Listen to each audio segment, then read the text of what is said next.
से जुड़ी बहुत बड़ी अपडेट मिल रही है। टनल में वर्टिकल ड्रिलिंग पर काम करने की तैयारी की जा रही है। अब प्लान बी पर काम कर रही है रेस्क्यू टीम। ऑगर मशीन के फंसने के बाद प्लान बी पर काम किया जा रहा है। इस वक्त की बड़ी खबर आपको बता रहे हैं, क्योंकि ऑगर मशीन फंस गई।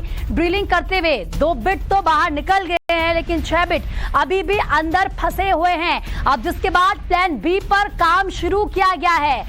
और देखें, अब वर्टिकल ड्रिलिंग पर काम किया जा रहा है, यानी कि जो एक रास्ता पहले से तैयार किया जा रहा था उस पर अब काम किया जा रहा है। थोड़ा समय अब और लग सकता है।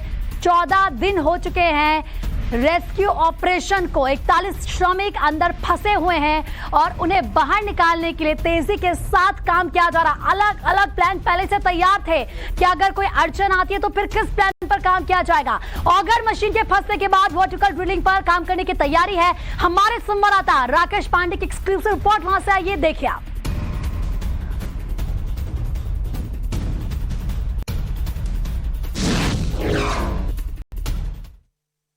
सिलक्यारा टनल हादसे में ऑपरेशन एक नए मोड़ पर है। वर्टिकल ड्रिल की तैयारियां शुरू हो गई हैं और मैं आपको तस्वीर दिखाता हूं। पहले देखिए सिलक्यारा टनल का ये प्रवेश द्वार, लेकिन ये ऑपरेशन अभी रुका है। और रुका इसलिए कि ये है क्योंकि ऑगर मशीन के ब्लेड जो है वो 900 mm पाइप के अंदर फंसे हुए, उनको निकालना अपने आप में बेहद मुश्किल है और समझ में नहीं आ रहा कि उन ब्लेड्स को कैसे निकाला जाए।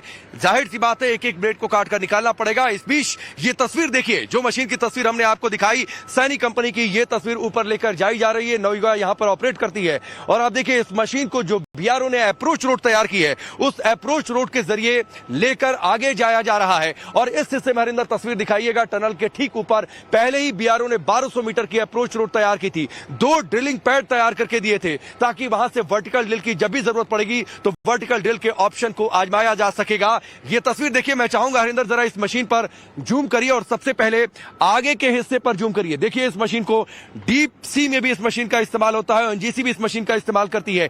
एक शख्स इसे ऑपरेट करता है, 4-5 लोग हेल्प करने के लिए लगे होते हैं। अब ये जो आगे का हिस्सा आपको दिखाई दे रहा है, यहीं पर नीचे ब्लेड्स और रोटेटर फिट किए जाते हैं। सबसे आगे जो नीचे हिस्सा, थोड़ा सा और जूम करिए हरिंदर, थोड़ा सा और जूम करिए। अब ये जो आपको हिस्सा दिखाई दे रहा है, यहीं पर ब्लेड्स और रोटेटर फिट किए जाते हैं।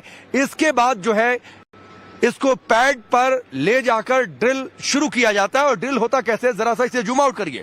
ये जो ऊपर का हिस्सा आपको दिखाई दे रहा है, एक पिलर जैसा हिस्सा, ये दरअसल घूमकर वही आगे के प्लेटफॉर्म पर चला जाता है और उसके बाद प्रेशर क्रिएट होता है, ऑपरेटर कमांड देता है और इसके बाद ये मशीन काम करना शुरू कर देती है। और देखिए इस मशीन को आगे लेकर जाने के लिए रूट को क्लियर किया जा रहा है। एक जेसीबी आपको आगे दिखाई दे रही होगी। हरिंदर उस तस्वीर को भी दिखाइए, कैसे वो रूट क्लियर करके इस मशीन को ऊपर ले जाने का मार्ग प्रशस्त कर रही है। एक नए मोड़ पर यह पूरा रेस्क्यू ऑपरेशन 12 तारीख को इस टनल में हादसा होता है। 41 श्रमिक फंस जाते हैं, ऑपरेशन ऑन होता है। कल पिछले 2-3 दिनों में ऐसा लगा कि ऑपरेशन कभी भी कंप्लीट हो सकता है, क्योंकि आखिरी के 5-10 मीटर की दूरी सिर्फ बची हुई थी पाइप को इस पार से उस पार जाने में। लेकिन तभी आगे सरियों का जंगल जैसा या फिर झाड़ आप कह सकते हैं, झाड़ियों नुमा आकृति में सरिया वहां पर, और उसने ऑगर मशीन के ब्लेड में सबसे बड़ी बाधा डाल दी है। ऑगर मशीन को जब पुश किया जा रहा था, पीछे लाया जा रहा था, तो वो ब्लेड वहां पर फंस चुके हैं उस पूरे 900 mm पाइप के अंदर। और ये सबसे खतरनाक स्थिति हो गई, क्योंकि ब्लेड बाहर आ नहीं पा रहे हैं ताकि अंदर उन लोहे के सरियों को गैस कटर की मदद से काट कर निकाला जा सके। और शायद इसीलिए एजेंसियों ने यह तय किया है कि अब वर्टिकल ड्रिल के ऑप्शन पर जाते हैं, वर्टिकल ड्रिल की शुरुआत करते हैं। और एक और चीज, 2015 में मनाली एक्सप्रेसवे पर हादसा हुआ था, तब भी वर्टिकल ड्रिल का ऑप्शन आजमाया गया था और उस दौरान 2 श्रमिकों को निकाला गया था। तो क्या उसी तरीके की एक घटना यहां पर भी, कि जब एक ऑप्शन फेल तो नहीं कह सकते हैं, लेकिन जब मुश्किलों में ऑपरेशन सिलक्यारा टनल के प्रवेश द्वार से, तो वर्टिकल ड्रिल की ये क्या शुरुआत हो रही है। ये तस्वीर आप देखिए, इस अप्रोच रोड के जरिए मशीन को लेकर जाया जाएगा। ऊपरी हिस्से में वर्टिकल ड्रिल के लिए जो बीआरओ ने पैड तैयार करके दिए हैं। कैमरामैन हरिंदर के साथ राकेश पांडे, टाइम्स नाउ नव भारत, सिलक्यारा।